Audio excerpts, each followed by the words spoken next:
Okey, sebelum kita pergi Zeus ni, saya sediakan susu dulu. Saya pakai susu, tak kisahlah, full cream milk. Kemudian saya tuang penuh satu cawan.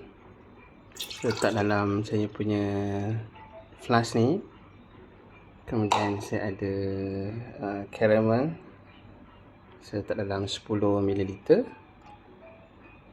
Okey, dan satu lagi saya letak garam sikit. Biasanya saya buat macam tu lah. Kita buka dulu. Ketat dulu.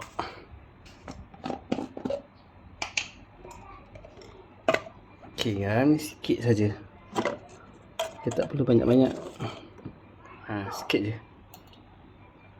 Okey dah. Jom kita pergi Zeus, kita beli espresso.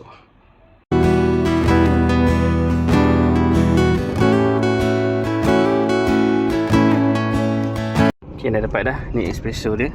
Okay, tak banyak apa espresso dalam ni.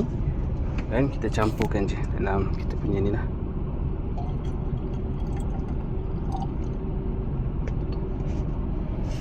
Okay, akan letak sikit dalam ni. Okay, boleh tengok colour dia. Colour dia macam ni. Kita masuk balik. Kita akan goncang dia.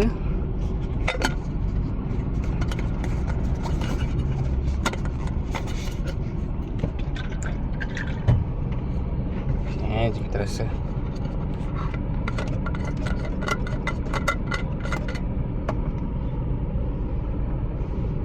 Okay, senang.